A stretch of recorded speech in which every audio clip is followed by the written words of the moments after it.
Qingmei. The story goes that there was a scholar surnamed Cheng in Nanjing.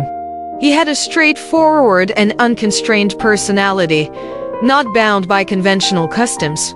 One day, when he returned home from outside and loosened his clothes, he felt that the end of his belt was unusually heavy, as if something was falling downward. Upon inspection, he found nothing.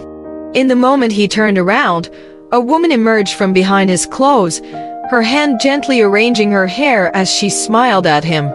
She was exceptionally beautiful. Cheng suspected she was a ghost. The woman said, "I am not a ghost, I am a fox." Cheng responded, "If I can have a beauty, I'm not afraid of ghosts, let alone a fox." And so, they became intimate. After 2 years, they had a daughter and named her Qingmei. The fox woman often told Cheng that he should not marry another wife, promising to bear him a son. Cheng believed her words and refrained from marrying again. However, relatives and friends mocked him. Cheng began to waver and eventually changed his mind. He married a woman named Wang from Hudong. The fox woman, upon learning this, became furious.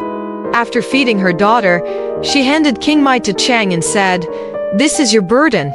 It's up to you whether you want to raise or kill her. Why should I act as her wet nurse?" With that, she left. Qingmei grew up to be intelligent and exceptionally beautiful, resembling her mother. Cheng fell ill and passed away, while Wang remarried and left, leaving Qingmei in the care of her paternal uncle. However, her uncle had wicked behavior and intended to sell Qingmei for his own benefit. At that time, Wang, a scholar who was awaiting an official position, heard about Qingmei's intelligence. He paid a large sum to buy her and made her a maid for his daughter, Axi. Axi, at the age of 14, was incredibly beautiful. She was delighted to have Qingmei around, and the two girls lived together. Qingmei was skilled at serving others and was intelligent. She understood people's expressions and acted accordingly, which made the Wang family fond of her. In the city lived a scholar named Jiang, with the courtesy name Jishu, from a poor family with no wealth. He rented Wang's house to live in. Jiang was filial, followed proper etiquette, had good conduct, and was diligent in his studies. Qingmei visited Jiang's home by chance and saw him eating rice bran porridge while sitting on a stone. When she entered the house and spoke to Jiang's mother, she saw a delicious pork trotter on the table. Jiang's father was bedridden, and Jiang was helping him with his needs. However, he accidentally soiled his clothes, which Jiang's father noticed. Feeling ashamed, Jiang tried to hide the stain and quickly left the room to clean himself, hoping his father wouldn't find out. Qingmei was amazed by this scene and later told Axi about it, saying, "Our tenant is an extraordinary person. If you don't want a good husband, that's fine. But if you're looking for a good husband, Shang is an ideal candidate." Axi was worried that her father would dislike Jiang due to his poverty. Qingmei reassured her, saying, "It's not necessarily the case. It depends on your decision. If you think it's suitable, I can secretly inform Jiang and suggest having a matchmaker come for a proposal. When the time comes, Madame Wang will definitely consult you about this matter. As long as you say yes, things will go smoothly." Axi was concerned about being laughed at for marrying a poor man. Qingmei said, "I believe I can accurately judge the characters of scholars from all over the world." The next day, Qingmei conveyed her intentions to Jiang's mother. Jiang's mother was surprised, considering it an auspicious sign. Qingmei explained that her young miss had heard about Jiang's good character and praised his morality and talent. She spoke based on her understanding of her young miss's feelings. With the help of Qingmei and Axi, they expected that the Wang family would agree. Even if they didn't, Qingmei argued that it wouldn't be a disgrace for Jiang. Jiang's mother initially brought up the matter as a joke, wanting to get a laugh. However, after hearing Qingmei's words, she felt uneasy and responded, "Do you really want to marry into the Jiang family?" Qingmei remained silent. Asked again, she still didn't answer. Jiang's mother became displeased, saying, "You're completely hopeless. Do you really want to become a beggar's wife, carrying a begging basket for alms? How shameful! Qingmei blushed and left with tears in her eyes.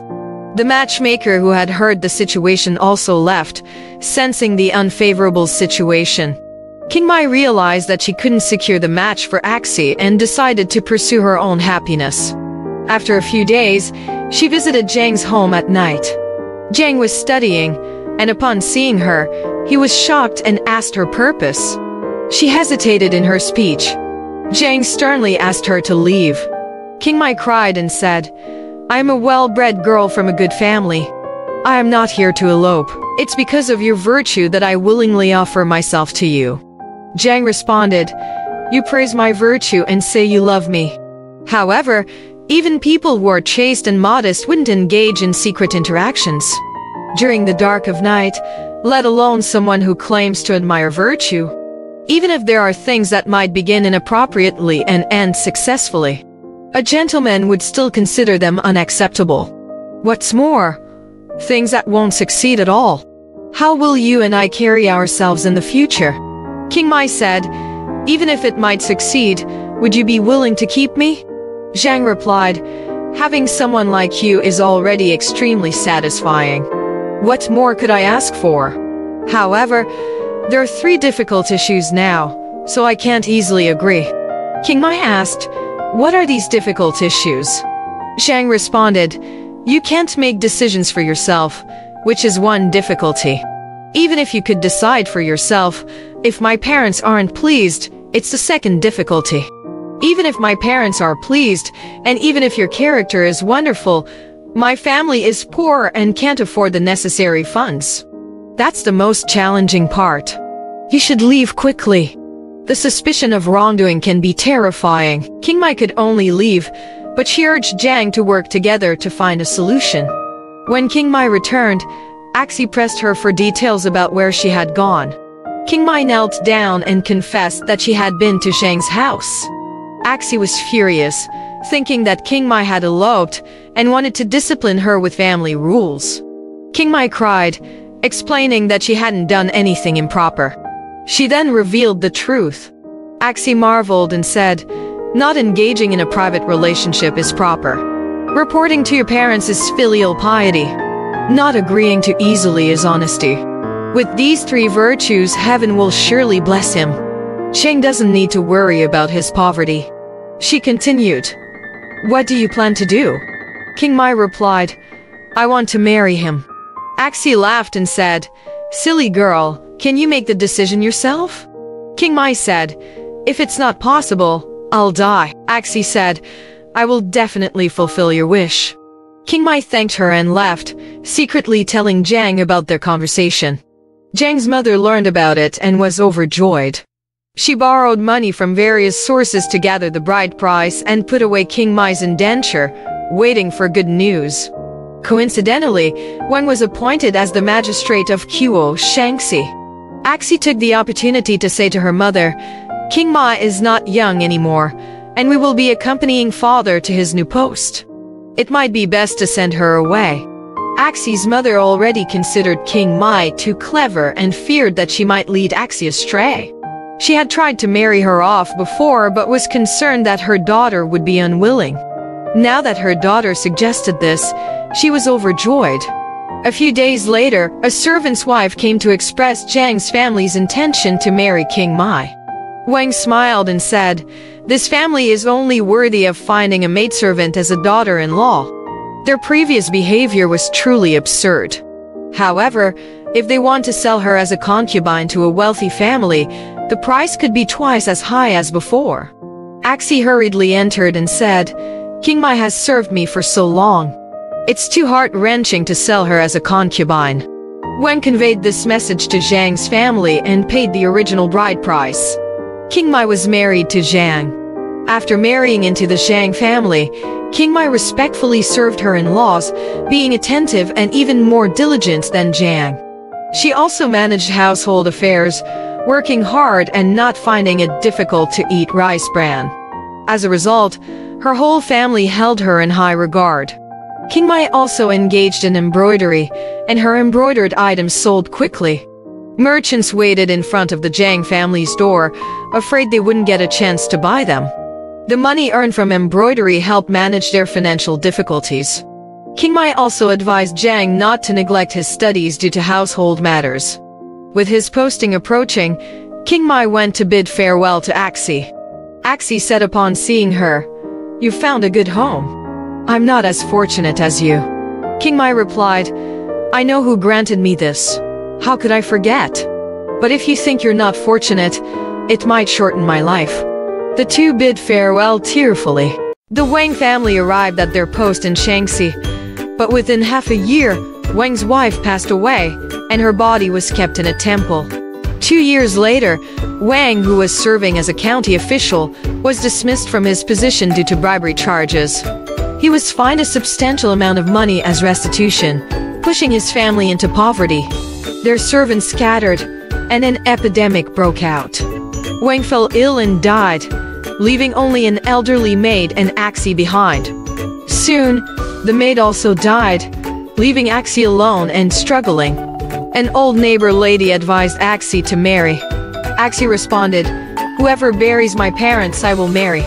The old lady sympathized and gave her a bushel of rice before leaving. Half a month later, the old lady returned, saying, "I tried my best, but the situation is difficult. The poor can't afford to bury your parents, and the wealthy despise your family's decline. What should we do? There's one idea, but I'm afraid you won't agree." Axi asked, "What idea?"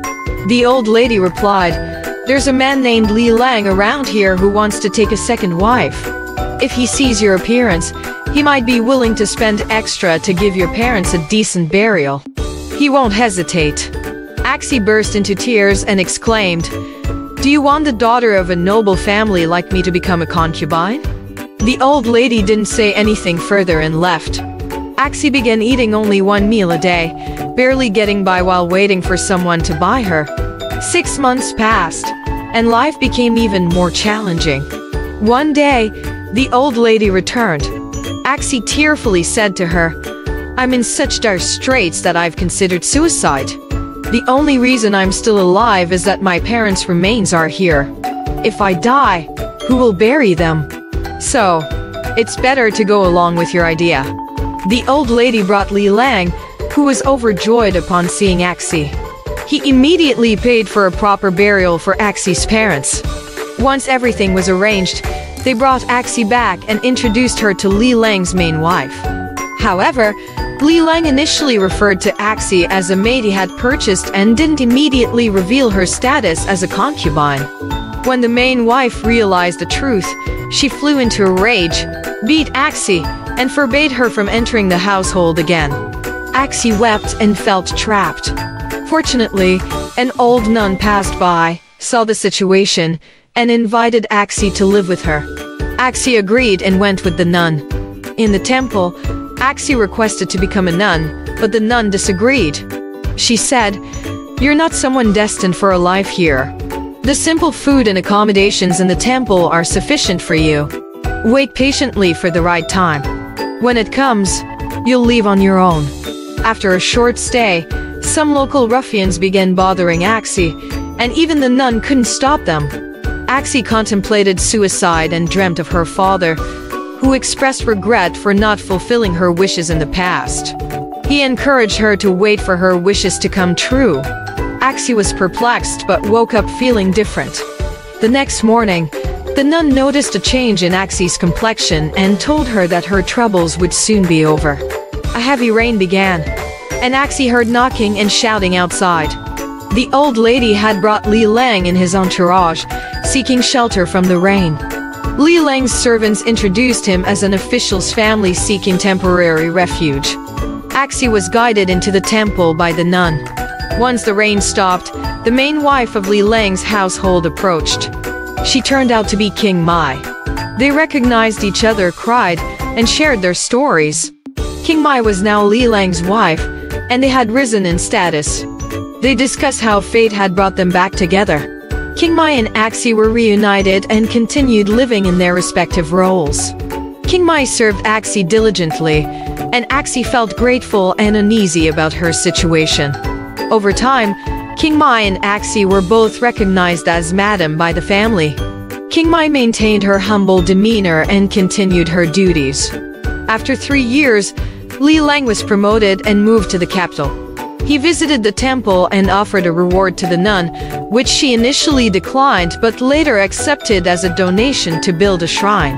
Qingmei and Axi's story reached high officials, and they were both granted the title of Madam.